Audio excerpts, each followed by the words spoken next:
Hello, everybody. Welcome to, oh, look, I left him on. Welcome to the National Parents Union Nightly Restorative Check-In. I'll bring Curly back on in a minute. Welcome to the National Parents Union Nightly Restorative Check-In. I am your host, Marisol Rerucha. I am the mother of Camerina, Emilia, and Sofia. I am the daughter to Irma Navran. I'm the grandmother to Isabela Luna and Cynthia Iliana, with a grandson due to make his way in the world on February 18th. And I am the granddaughter of Mexican immigrants Camerina, Alejandro, Francisco, and Carmen. And I always wanted to share why I introduce myself in that way.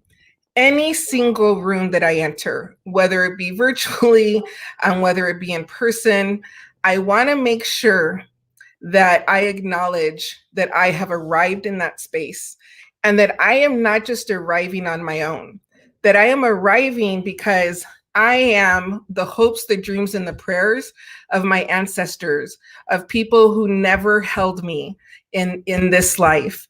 And I also carry those dreams and prayers for our future ancestors. And so arriving in a space, I know that this voice isn't just mine. And I know that this work that we do and what I speak is not about me. It's about the greater good. It's about our future. And so while I'm honored to enter the space, I know that I don't enter it alone. So that's why I always introduce myself in that way. Today is Monday, December 7th, and I have a couple of quick announcements. First, please join us tomorrow for any parents who are at home and maybe supporting your students with their learning. They're doing virtual learning, or if you're a pod leader, we have this really fantastic partnership with Ed Navigator. So we're having almost like office hours tomorrow, Tuesday, and then on Thursday in the evening. So please make sure that you go to the National Parents Union website and register, or we'll be on Facebook Live. So we'll be here tomorrow morning. I believe it's at 10 a.m. Pacific time. And then I'll make the announcement, the time for Thursday on Wednesday when I see you. Okay. Lastly, if you're not a member of the Parents Union, please join. It is totally free. We are here for you. We provide trainings. We provide a lot of support for our parents. And it's all here really to help you become an advocate and an activist and an agitator for your kids. So with that, we're going to do our breathing technique. So as you know, we do this every night that we have the show, and it was taught to me by Dr. Anjali. So it's the 4-7-8 breathing technique.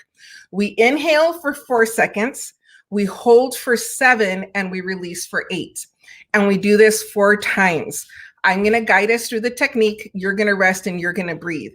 If for whatever reason you get caught up, just go back to your regular breathing and then join us. This technique is phenomenal for transitioning between activities. It is, I'm starting to do it now at any trainings that I do, or even if I'm going into a meeting with somebody and we're transitioning from like the checking in into the work, we'll stop and do the breathing technique really quickly. And also I use it when I'm having trouble going to sleep at night. It really helps relax me. So with that, if you want to put your feet firmly on the ground, if you want to focus on something on the floor, close your eyes, take a breath in and out, and inhale. 2, 3, 4, hold. 2, 3, 4, 5, 6, 7, release. 2, 3, 4, 5, 6, 7, 8. Inhale. 2, 3, 4, hold. 2, 3, 4, 5, 6, 7, release.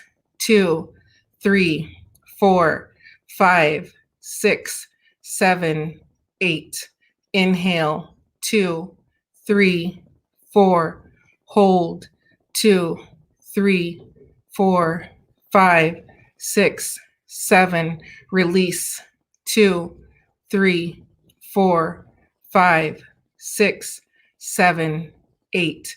Inhale. 2, 3, 4, hold. 2, 3, 4, 5, 6, 7, release. 2, 3, 4, 5, 6, 7, 8. Okay. I always use a timer because that helps me with the pacing. So please feel free to use this technique at least once a day. But I really am encouraging you to try it as you're transitioning between activities. And I always love to do it before we bring our guests on so that we are all fully present and focused and ready to enjoy, take advantage of the moment that we have with a person who's coming on to talk with us. And with that, I'm going to bring on our guest. And I have our guest on my phone is Curly Corazon because the heart is very special in our relationship and our friendship. Mm-hmm. And it's from when we first met. I know you remember. Yes, of course. I still have it. Of course, I have it. I'll never not have that heart. Well, and you know what's funny? I just have to say this because it was even from the beginning of this meeting, and then I'll have you introduce yourself. Mm-hmm. But I had posted on Instagram, that you were coming on the show, and I was super excited because it was my first time posting the show on Instagram. And my daughter was like, "Oh, I'm going to watch tomorrow." I love that.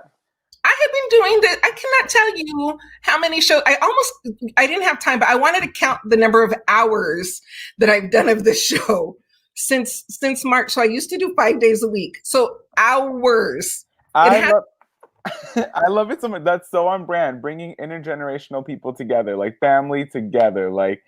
I always am I want to be your mom's gay best friend that she never had. I want to be your gay best friend, but I want to be your mom's gay best friend too. Because so I love that. Grandpa. I am a grandpa. This is from the 70s. I was yes. I think this is from the 60s or the 70s. And then this coat is even older too. I got it from some old lady. I was either I can put money towards my rent or I can buy this coat. But don't be homeless. So Curly, if you could please introduce yourself to us and share anything that you would like.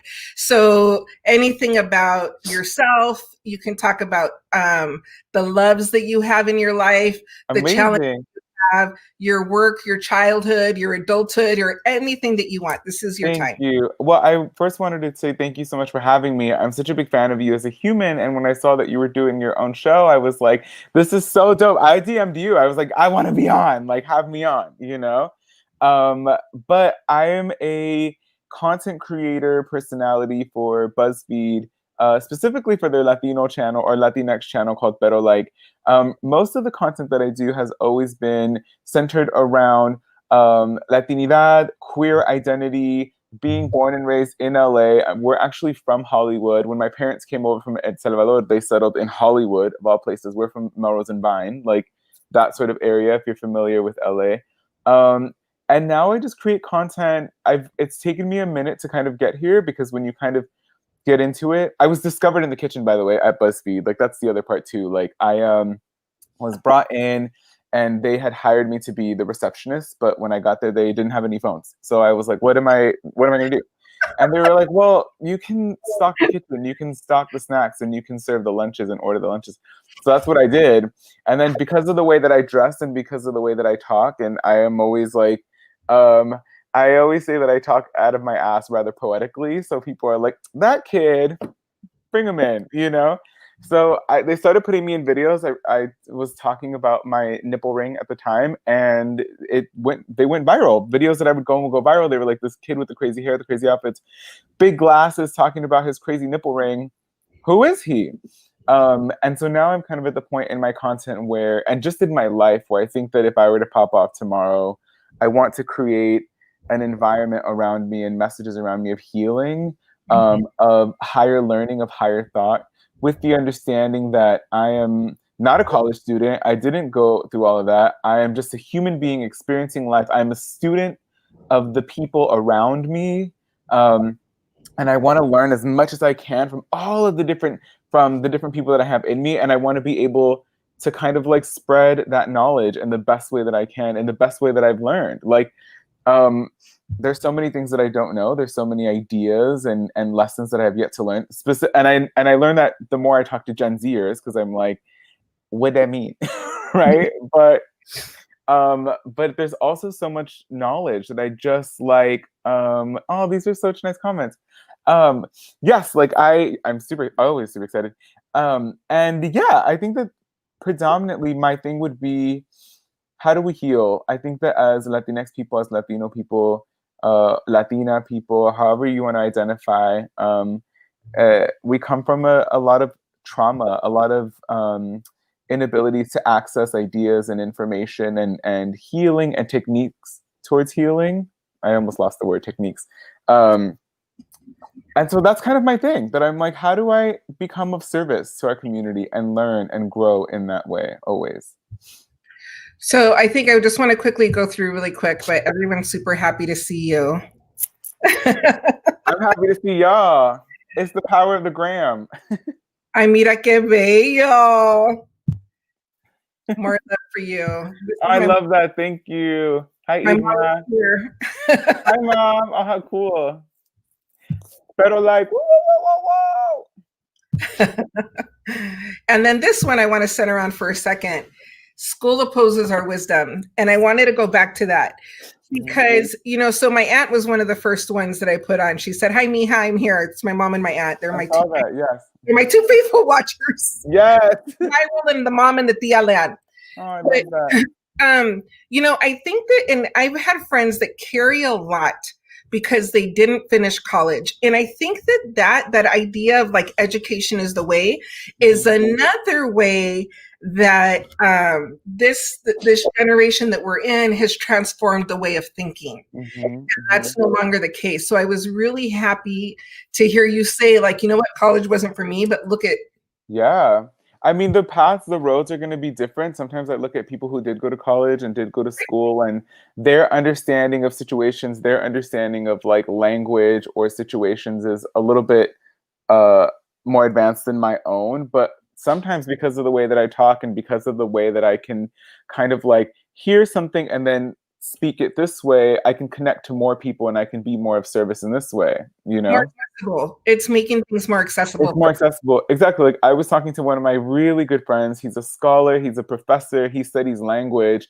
And I would ask him simple questions and he would, you know, answer them with like large words and large explanations. And he was like, I'm so sorry that I'm rather verbose. And I'm like, what the does verbose mean? What do you mean? And he's like, oh, you know, like flowery language, like big words. And I'm all like, just tell me that you're using big words. Why are you using a big word to say that you're using big words? Just keep it simple.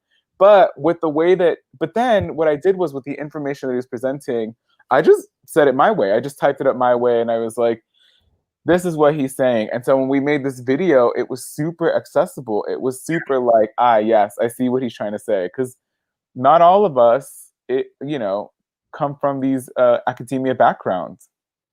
And I think also like what Judith is saying, and I was talking about this earlier. I love that. I was honored to be on a panel with the Black Wall Street Times in Atlanta, and it was around like exceptional learners. It was this really beautiful panel, but this idea of like, I think this is part of our own awakening is like the decolonization of all of our ways, including our spiritual ways and our healing ways. Yeah. Curly, I mean, everything. Decolonizing our diets, decolonizing the way that we speak, the way that we like consume content, what we think is authentic. When we see ourselves represented on media, like you're like, oh, that's not authentic. But you're like, how do you know? You're being brainwashed to think that like not everyone got spanked with the chancla. Not everybody used fabuloso. Not everybody is like into spicy food or uses suavitel. Like, you know? But that is also, I think, part of like what's so beautiful about Latinidad is that the realization that there are different cultures within what people consider one big culture, which I think a lot of times gets taken as being Mexican, right? Yeah. But like the foods, the like everything is very different within our cultures. And like you're saying, like not everybody had the chancla. Yeah. Not everybody uses suavitel. Like that's not. And so that broadening of the understanding of what Latinidad is. Yeah, there's also the I heard somebody the other, I forgot what her name was, but she's fantastic and she's so dope. She's like, Latinidad is not the Latinx community, it's communities coming together, and like you have to acknowledge the power and the beauty of these communities. And I was like, wow, that is so dope. And it's true. It's something that I've always known, but just the word community is just the simple change of the at the end of this word. It's just so powerful and it allows people to be seen, right? Like, I also wanted to say too, it's interesting too with the, at times I get tired of code switching.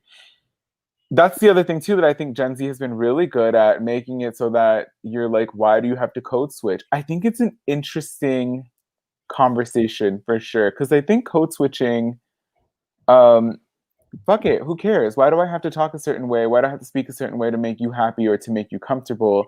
Um, Oftentimes, though, can get a little confused with the way that you're choosing to communicate. I think that you should still, when you come into any sort of work environment or where you're collaborating with other people, you should try to find a way to that in the way that you communicate should be accessible, Yeah. right?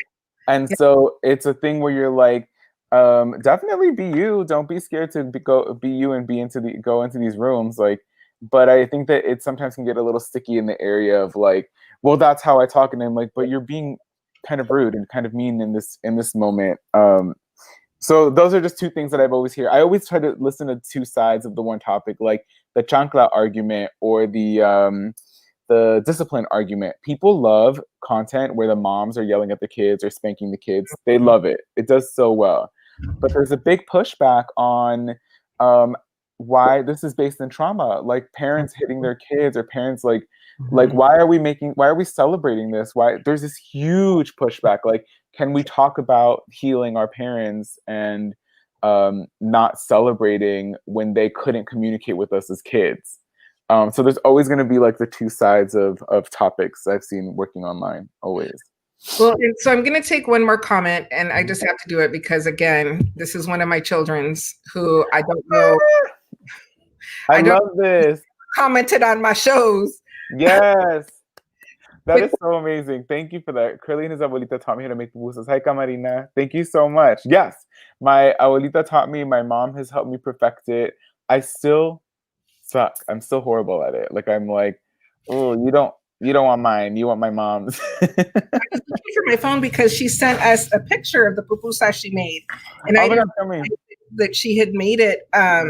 Let me see if I can find it. But I didn't realize she had made it because she was because of something that you had shown her, which is so beautiful. God, that is so amazing. I love that. I love to hear it. I mean, that's what it's all about, right? Like it's like, how do you share your culture with people, and how do you say this is proud? Especially one of the fancy words that I learned is like the hegemony, right? Like of Mexican culture and how we're as Central Americans, we're often left out of the narrative. People love to talk about South America, but you don't really hear a lot about Central Americans. And so it's really amazing you don't hear about a lot of different communities in the Latino community, you know?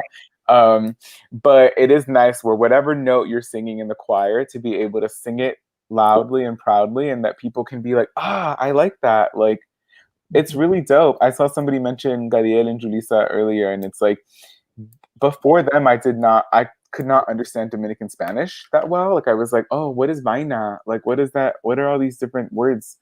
And now I hear it and I'm all, yep, I know exactly what they're like. It's easy, you know? So it's nice because they're singing their note and and it's hitting. And then I think that the more that, again, there's that access, that opportunity, but it really, the richness of our Latinidad, of our communities is really beautiful. Yeah. I want to get into a question with you around your own healing. Yes. Mm-hmm. And so, I think healing has become very important to me and in the work that I do because of my own journey in the work and the work that I continue to do. So can you share with us your journey in healing? Yeah, I feel like healing kind of has like this like not burden, but it almost feels like you have to do it. Like you have to like I feel like healing kind of goes back and forth. Like some days you're feeling really strong, other days you're feeling kind of like sad or not as strong. But I think that like every day you can kind of move a little bit more forward. I mean, there's a lot to uncover, especially. Why is it important for you? What is healing for you? For me, healing is recognizing patterns that were born out of pain and fear and not so good places, and learning how to grow out of those patterns so that I don't repeat them and cause that same pain, fear, and anger in other people. And then kind of move into better spaces and higher learning and just honestly just like calming down, just being like, oh yeah, I'm okay. That doesn't It's fine. I'm okay. Like that doesn't bother me. Like I feel like certain spaces when you talk to people, or you could get upset, you could get so mad at them, or you could be like, I trust them, I don't like them. But because you've done a lot of internalized work and you've done a lot of different practices to work on yourself, you can look at them and be like, oh, that person's just really hurt. And you can go up to them and be like, are you okay? Like, for example, if I'm at the store and I get somebody who's mean helping me, or I'm at a restaurant, not today, but before, and someone is mean, I literally will take a step back, and instead of being kind of aggressive and give them attitude back, I'm like, how are you? Like, how's your day going today? Are you doing okay? And it literally, like, it kind of snaps people out of it. Like, oh, but that's only because I learned to heal my own self, my own like reaction, and how I react to people and how I want to present in the world. It allows you to kind of I'm very open about being sober for 5 years now. I had an alcohol and cocaine problem in my early 20s, which I highly recommend. Everybody should do it, but get out of it by the time you I'm just kidding, don't. I highly recommend. Approve this message. Be messy in your 20s. Be messy. But you know, the reality is that everybody has their journey. So like drugs and alcohol weren't mine. I had a kid at 19. Yeah. Then I had another one at 21. Like I chose to not like that. That was, so my lessons weren't in that way. Mm-hmm. My lessons were through being a mother, yes.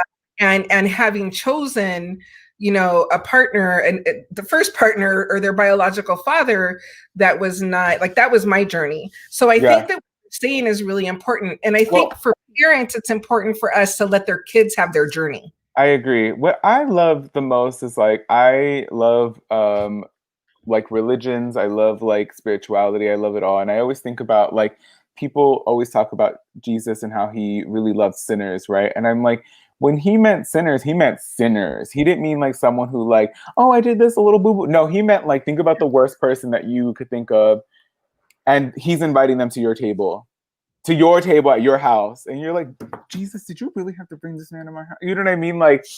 And so I think that when you live life and you do come back and you do all these things, it allows you to look at people through a different lens. It allows you to be like, I'm not judging you because I did that too. I've been there. I've been to the dark side and I got out. I just had a few friends who are going through it right now, and they kind of apologize to me, and I'm like, oh no, I'm the last person you should you need to, I love you. Thank you for that. You don't have to apologize. I get it. I've been there. I understand.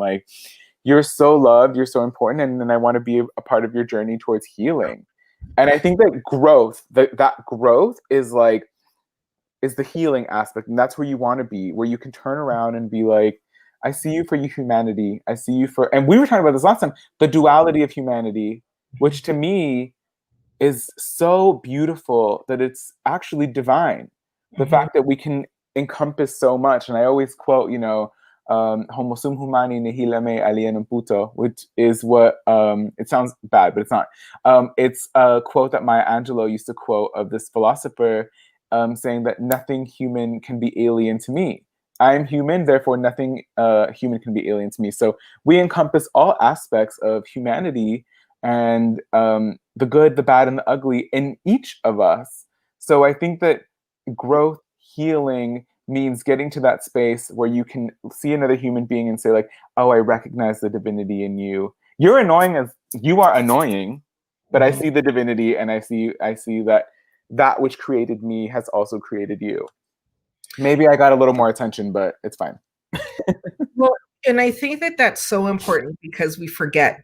We forget when we're not paying attention because of all the things that are happening, right, in the world or in our lives. And so then, we might meet somebody at work, or we might have to be dealing with somebody at work that, they give you some kind of a comment or something, and then it brings something up in you. And because you're not connecting to that humanity component and being settled in that, then you can really start to get into a dark space, an ugly space. Yeah. I mean, some people are toxic, and toxic people, that's a whole, there are different things, right? Toxic people, I'm not saying stick around and try to find the humanity in them. Absolutely no. For your own safety, for your own light, get out of there. But I mean, as often as you can with as many people as you can, like taking that step back. Oh, that's so nice. I needed this message today. Yes, Amanda. Like, toxic people, I'm always like, you have to realize when it becomes toxic to you, because some things you're okay with, and some things you're like, no, I don't need that. I love that. Beautiful. I told you, Marisol. I told you, like the. Oh, sorry. I'm sorry. I didn't mean to. I didn't mean to go past that one so fast. I love it. Guys, let me sit here for a minute. You're like, oh my god, I'm so sorry. Let me put this right here. Thank you, Cynthia. Ya sabes que te quiero. Y yo qué, Cynthia. Just kidding. So Antonia Terrazas is one of my elders, and just a really beautiful human. Thank you, Antonio. That means a lot to me that you would say that. I appreciate you so much. Thank you. So one of the things that we had talked about really quickly, you mentioned like this intergenerational, like the importance. Yeah. And I think that you almost saying like that's a space that you sit in. Oh, yeah. Like being able to bring generations and generations together. And I think that's one of the things that I really appreciate about myself is that like I love being with little kids. I love like all of the ages. Yes. And I love that kids feel like I hear them. Mm-hmm. And they feel like connected. Like parents will tell me like my kid loves you, and that's such a gift and an honor. But I think that you're doing, like, let's talk about the importance of that, of those intergenerational connections. Well, I first want to say that that's really cool that kids love you, because it is really nice. Like when my nephew Noah wants to talk to me about his little video games, I'm like, whoa, that is so cool. Like, what else? Like, tell me more. Like, I want to, like, because it is really cool. I remember being a little kid and being like, can we talk about my Pokemon? And the adults that took the time to be like, wow, I think Pikachu's really cool. I remember them, and I think of them fondly, and I think of them like, that is so dope that they, because as a kid I was like, yeah, this is cool, they're interested. I knew I was onto something, like, and now I look back, I'm like, oh, cool, that is so nice. I did just put out a video that I did better than I thought it was going to do. I was basically talking about how lately online I see a lot of comments from younger people getting upset with Gen Z, with millennials and boomers, as they say. Whenever they don't agree with somebody online, they always go like, okay, boomer, okay, this. And it's like, or they're getting upset with older generations, like, you don't get it, you don't. And it's like, to me, it felt like such a disservice for younger people and older people too, to not acknowledge each other for the knowledge that we have for one another, right? Like intergenerational knowledge that we have. And so I created this video of just conversing and talking about how both sides, they're like, knowledge is not exclusive to either age group, right? Like, let me know if I lost you, because it froze on my end a little bit.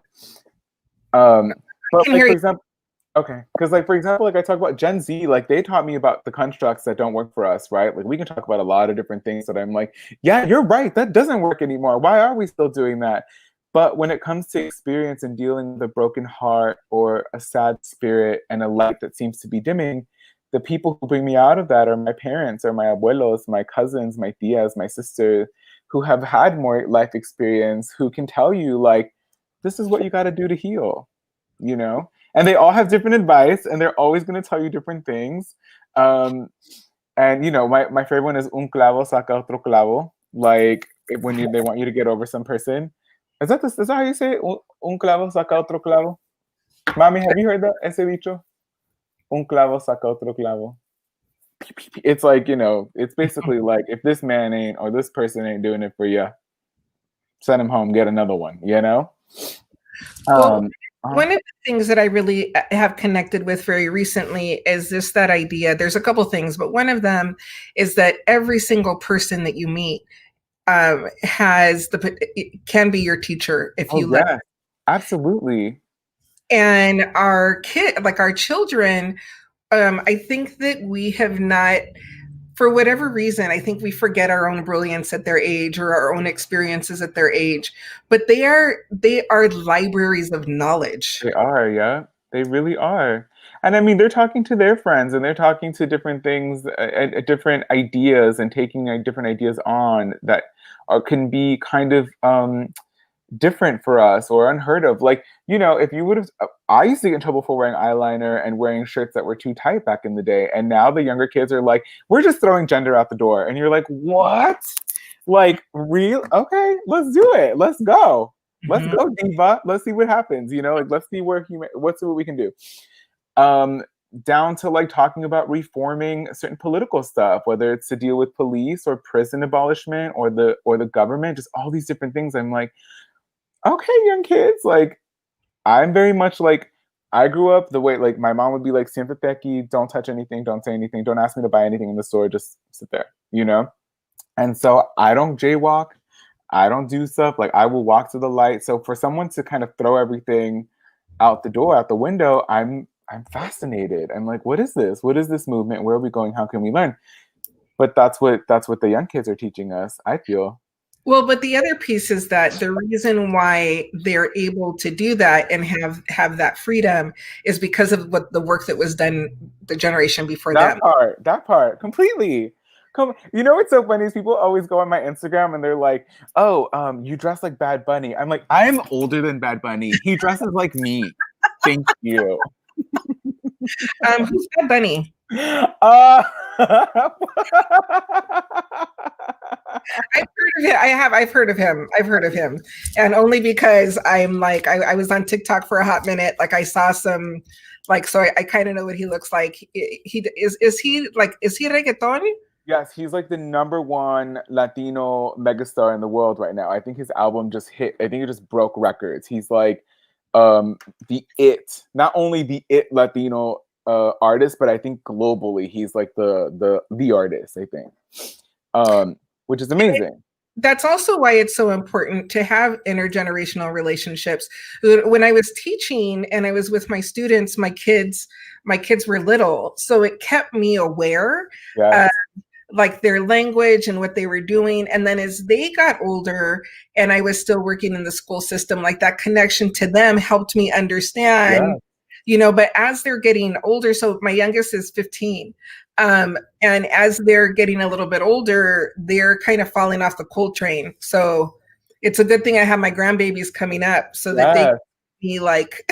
Absolutely. I mean, even down to language, right? Like even down to words that weren't offensive a few years ago and now they are, or words that were offensive and now they are. Like there's so many people on the LGBTQIA plus spectrum who do not like the word queer because queer was a derogatory term used against them. Mm-hmm. And now there's so many of us who are like, it's the best word. Finally, we have a word for us, you know? And so it's an interesting thing to kind of just see that like you wouldn't know unless somebody taught you those things, unless you have, and I always say that too. I think that a lot of your ideas of the world that influence your politics or the way that you move will always be based off of your proximity to other people outside of your own community, right? So like, who are you talking to? Who are you having conversations with?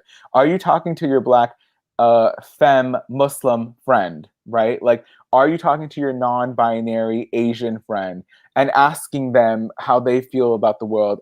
Are they afraid? Do they feel safe? What are some measures or certain things that they would like to see in the world? Are you talking to your girlfriends? And not just like chatting with your girlfriends, but like really chatting with your girlfriends. I have this thing I call it the lady bank because most of my friends are all women or femmes. And sometimes they say things to me and I'm like, you've never asked another girl that in your whole life? And they're like, no. I'm like, talk to each other. This is so natural. Like, why are we not like, I'm not going to like go too into anything, but I'm just like, why there's this fear of like not talking to one another.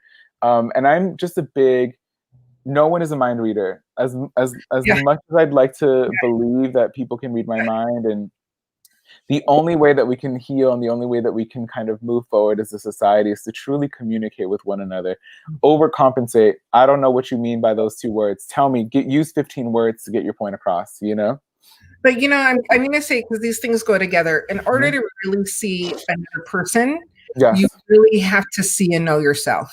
That is also where the work of healing, I think, is very important, because like intentionally going into yourself and addressing those traumas that you have, the pain that you carry, Mhm. addressing and figuring out why you like why you might be angry about things, or why you might find yourself really reactionary to a certain personality or to a person, or like triggered, for lack of a better word, by terms or certain things like that.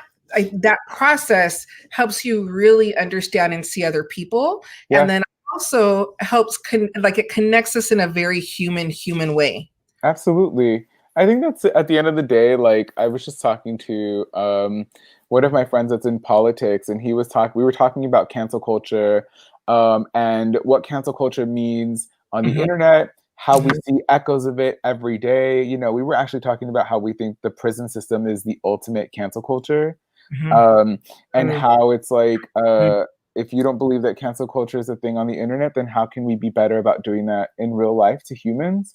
Um, and so it's an interesting thing too that you say that in order to connect, we have to see ourselves. It's true. Like, I think when you have a queer kid, or you know someone, or you love someone who's different than you, um, you think of them when you're voting. You think of them when you hear somebody using a derogatory term. You invite people to not use those words because you're like, actually, I have a friend who I love so much, and that's offensive to them. You know, like, I don't care. I am that annoying friend. I am so that annoying friend that I'll be like, somebody said it the other day. I found this creator in Miami, super amazing creator, so funny. Um, Not a big following, but I reached out and I was like, I just wanted to send you some love. I just wanted to tell you that I think you're onto something, and keep going. And he used like the R word, um, and I was like, it is 2020. I was like, are people still? Real old school R word, Pardon? like that old school R The word. old school R word, exactly. And I was like, girl, it is 2020. And I know I hit you up to celebrate you, but also it is 2020. Get with the program. Like, and I don't care. Like, he kind of stopped talking to me for a minute, but I was like, I don't care. Like, I do it. I'm so annoying. I do it all the time. And I know people are just like, okay. I'm like, Well, I don't see that as annoying at all. I see mm, that I think I think it's a responsibility that you are assigning yourself. yeah, I think is an important responsibility. And again, like going back into healing and knowing yourself, like like if you're not okay taking that information in and having that conversation, there's work to be done. And really, all of us are human beings, and all of us have work to do. And I yeah. wanted to tell you this. So, my 4-year-old granddaughter is now doing preschool here at the house with us. So Aw, my older daughter is with her. Yeah, she's in so my office is now an office slash preschool. But yeah.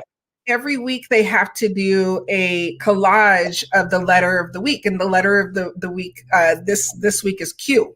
Uh-huh. And so my older daughter Camerina, she was like, okay, I forgot this. Oh, she's like, we're gonna really get into the word queer.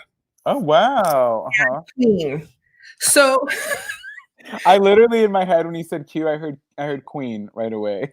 so imagine though, so this 4-year-old is going to put together a presentation like highlighting the letter Q and the word queer and the word queen. Wow. So That's imagine what this next generation is going to be like. I know. I was gonna say that that might be like super controversial to a lot of parents, but can I say that as a queer kid, having another kid in the classroom who is not afraid of the topic, who doesn't see that topic or you as being weird or like, oh my God, so different, it does wonders. I actually, till this day, text my best friend. I've had the same best friend since I was 8 years old. We're all from Hollywood. We all went to the same school. Um, I'm actually working on a book right now about us. And I text them every day and I'm like, can you just thank your parents like for raising you to be so supportive and so nice on my end as a young queer kid? Like when I had no one, when I needed people, when I needed community, I had you girls. And the girls were like teaching me stuff. Like they were like, "You've never heard of a gay chat room before?" I'm like, "No, what's a chat room?" You know, and they're like, "Oh my God, I have AOL. Come to my house.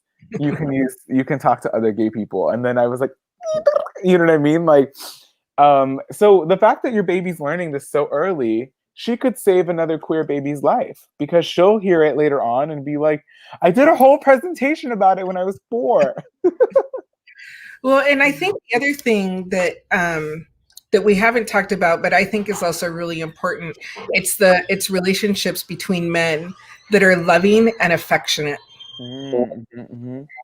And not just between father and son, or but you know, like friends, like Yeah. being loving and affectionate and supporting each other and normalizing hugging, comforting one another, you know, normalizing. No, normalizing it. It's still so shocking and jarring when you meet people who are like men specifically, who are just nice and guiding us, who don't want anything from you, who don't like want to engage with you in any sort of way, who don't want to bully you, who aren't clout chasers. Um, it's so it shouldn't be, but because we need to normalize it, but it is always a little shocking, I think. You know, I'm very fortunate to have that might be a little controversial, but I think that like with the men that I have seen, the men who are the most secure, who will put their arm around me, who will kiss me on the cheek, who will be like, I don't care, like I love you, like who cares? Those are the most beautiful, some of the most beautiful spirits that I have ever met. Just no fear of how they're seen, no fear about like what people think about them. If they're like, I think he's gay, they don't care. They're like, whatever, you think I'm gay, I have a girlfriend, but this is also my best friend that I love so much, you know? Well, and I think that's also part of really knowing yourself. And one of the things that I've always loved about my husband is that he is very confident in who he is, but not in a cocky way, but just like, this is who I am, this is how I am. And it really doesn't matter what other people say or think. And I think that ability to be that way, because it's not about, I think just in life, right? Imagine if we stopped caring about what other people thought about us. Yes. Ugh. What a dream. I sometimes ask myself, like, are you not doing this because you're worried about what people are going to say about you, or what's the deal? My mom taught me to be open, respectful, curious, and learn from everyone and everything. I would have been your friend as a kid. Oh, I love that. I needed you. Where were you? No, I'm kidding.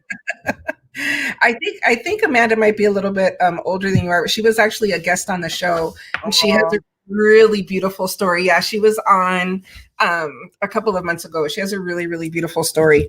I love that. Please send it to me so I can watch it. I will. I think she was born. I think she's from I don't remember. Maybe she was from Mexico. I don't remember. I'm not going to tell her story, but I'll send it to you.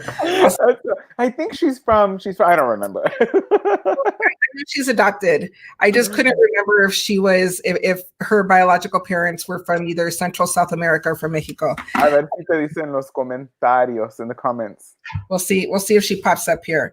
I think so. So going back, yeah, making the decision, which I think is really beautiful, like you're living in your light, right? Yeah, is the work that you're doing.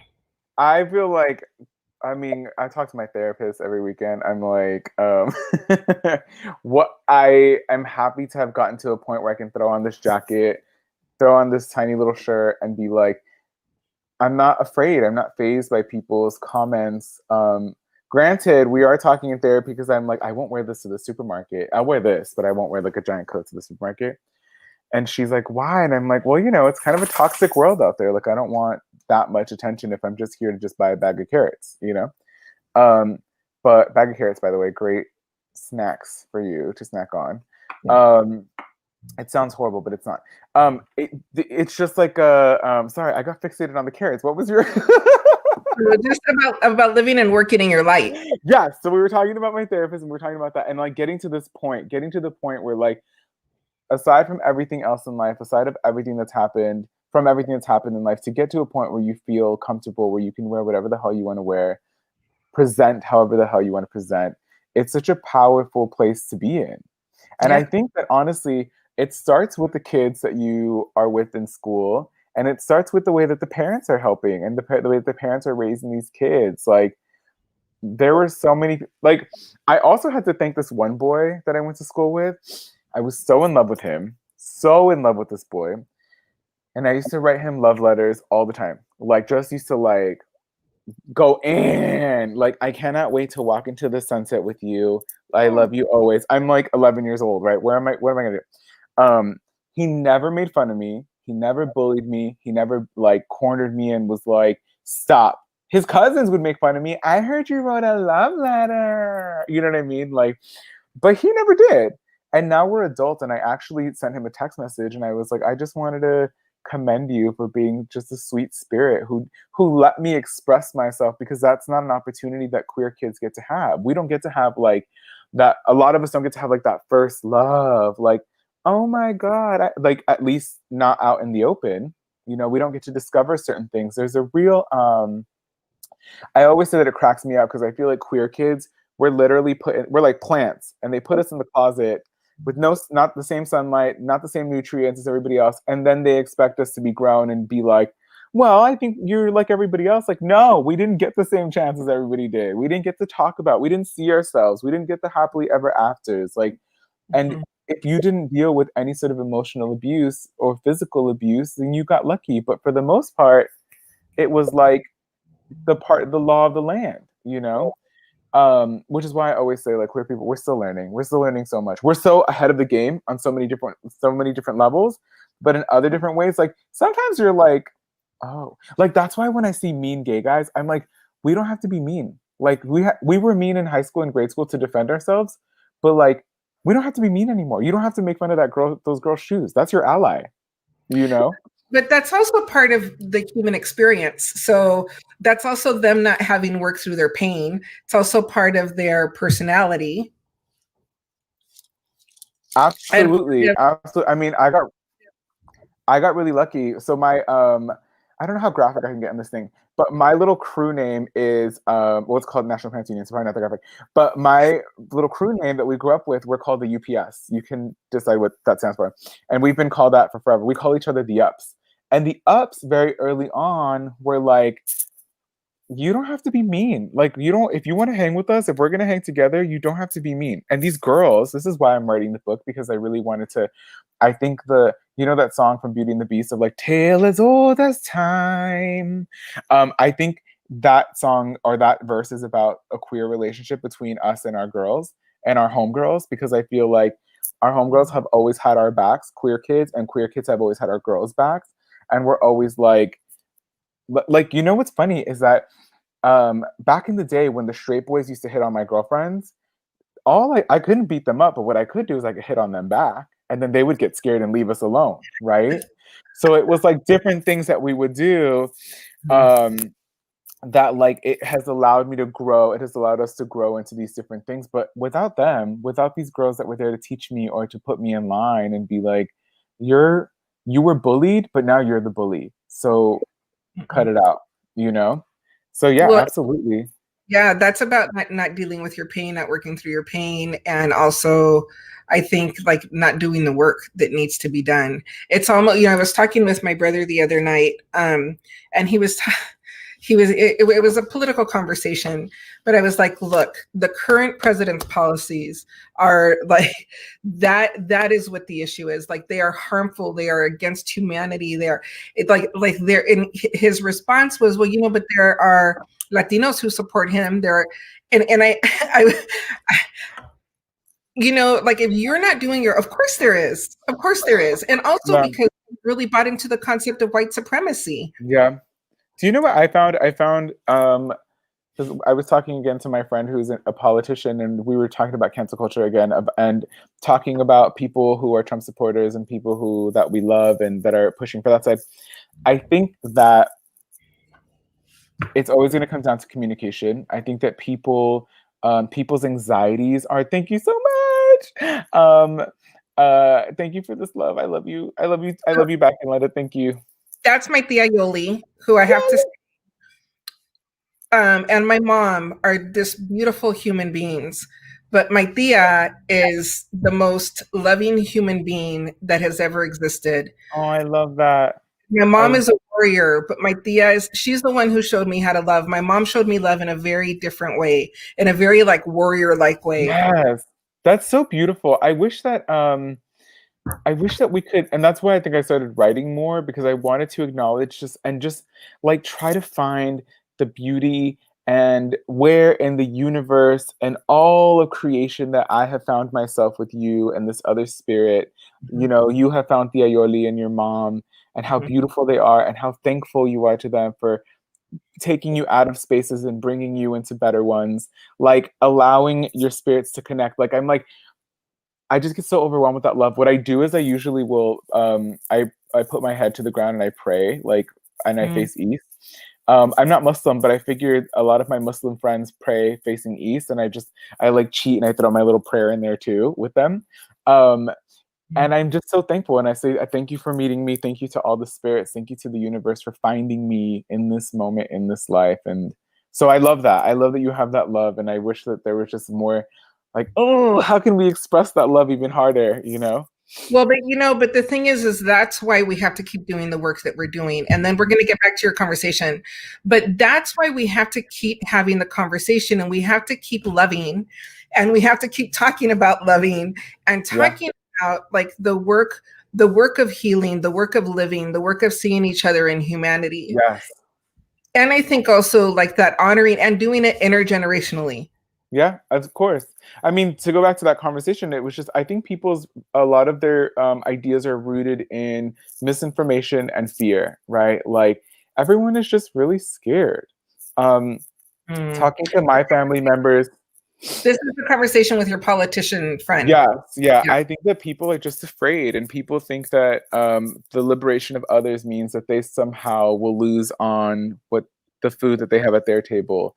That the freedom, or just because somebody gets this, they think that it has to do with them, like, or will take away from their own thing. Almost like the whole thing of like someone's success means that I won't be successful. Like that's not the case. There's room for everybody, you know.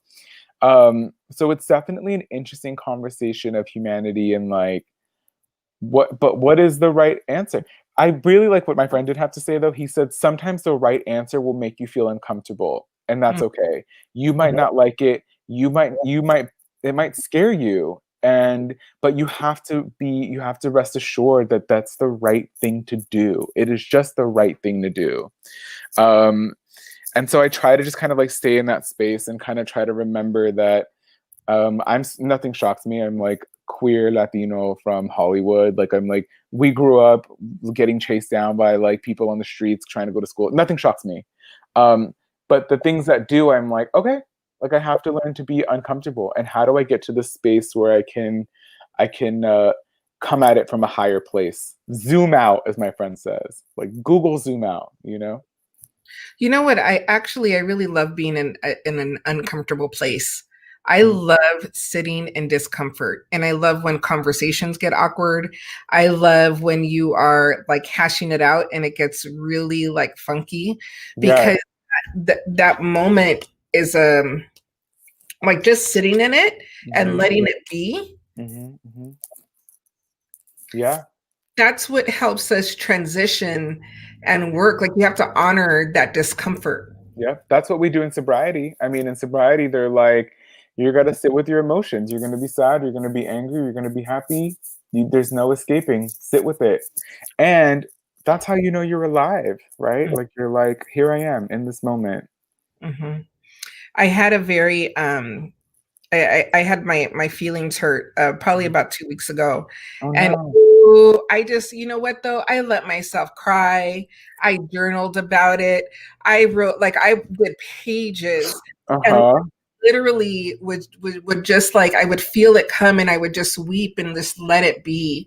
And I think that it is really, really important. And I love that that is something that is a part of sobriety. Acknowledging your emotions and acknowledging your feelings. So you've been sober for 5 years. Yes, 5 years. And in 2021, I'll be working my way towards 6 years. So I'm excited to kind of get over the hump of the 5 year and be like, I'm in my late, like sober years. You know what I mean? And so what is sobriety like now versus, 4 years ago, 3 years ago, 2 years ago, 1 year ago? It's one of my friends asked one of her friends who's been sober for 30 years. And she was like, how does it feel to be sober after 30 years? And he was like I need a drink. And I thought that was the perfect way to, because you're dealing with all the emotions. Imagine if you have to sit with all of your emotions for the next 30 years. You're like, I just need a drink and a cigarette, you know? And that's how I feel. I mean, there's a little bit part of the beauty too about going to AA in these meetings is that there's humor in the darkness. Like you're like, it is what it is, and here we are. It's gotten better. Some days are worse than others. Some days my therapist says activated instead of triggered. So some days you're activated more than others. But you just get through it. All you have to do is stay sober for today. And then when you get to tomorrow, stay sober for tomorrow. I also, because I'm like I think of myself as a little earth baby. Like in my head, as a young kid, I would like talk to the earth, and my whole family actually, we're very like earth centered.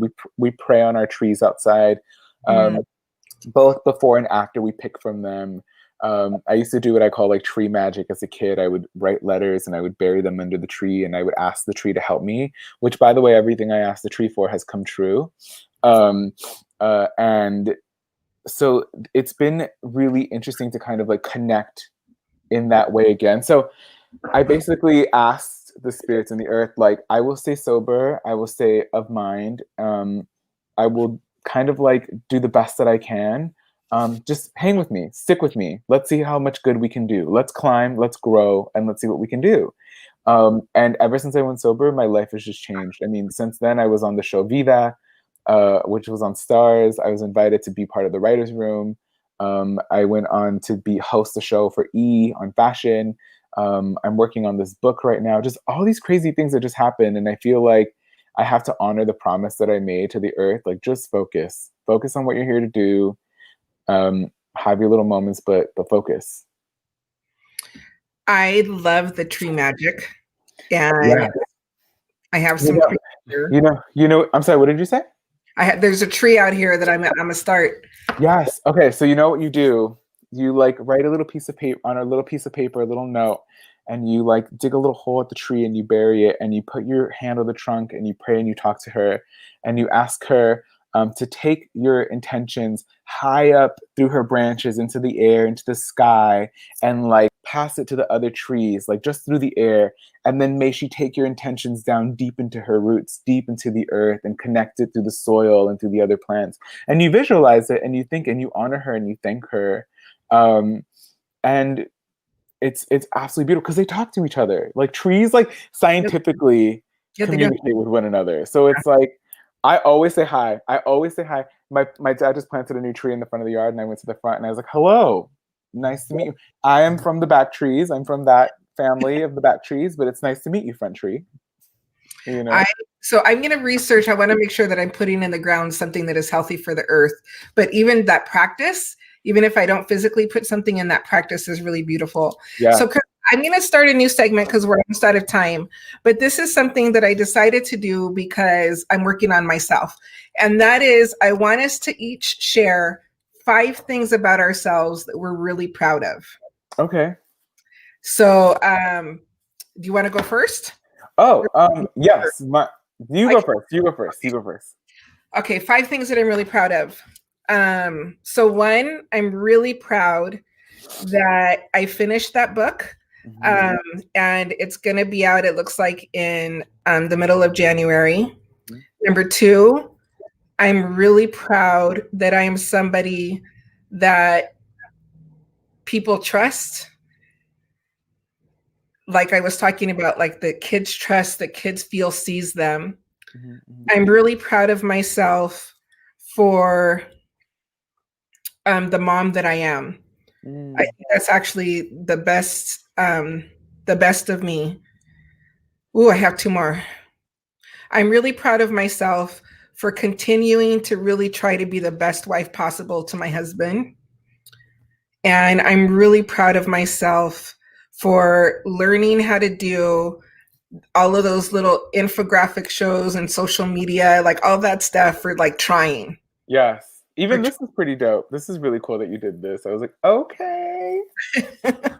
I'm going to do it every show. So, because I think it's really, really important. And I want to try not to repeat the things, but that mom thing might come up. Okay, so 5 for you. 5 for me. I'm proud that I am sober for 5 years. I am proud that I celebrate my friends and I get to see them thrive and be here on a show with you and be really excited for you. I'm proud that I did good on my sweet intake today. I'm proud. I'm proud that I made it through another day of this quarantine craziness and have continued to stay in my mind.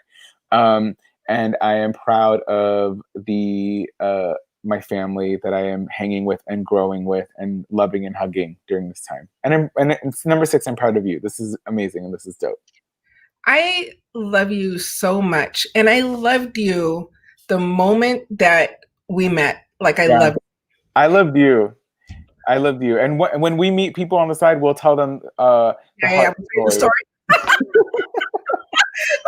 But the thing that will always be funny to me is when I looked at you, I was like, oh, I'm going to have Curly be my friend on Instagram. And then I was like, oh my God, he has that little cat thing. So amazing. Idea that you were so beloved by so many people. I appreciate you for that, and you are so beloved by so many people. And thank you for having me on your show. You're gonna have to come back because I don't feel like our conversation was finished. But I'm booked until March, so beautiful. I'll be back in March. So I'll send you the link. Thank you so much, and to everybody. So I love you.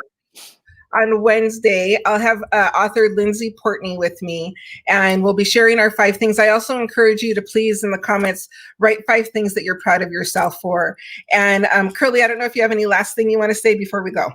I wanted to say thank you. Thank you to everybody who watched and wrote comments, and I appreciate your love. And I from the bottom of my heart, I just appreciate everybody for being here with us. So thank you. And thank you for having me, Marisol. I love you. I love you, everybody. That you are loved and prayed for always. Good night. Adios. Bye.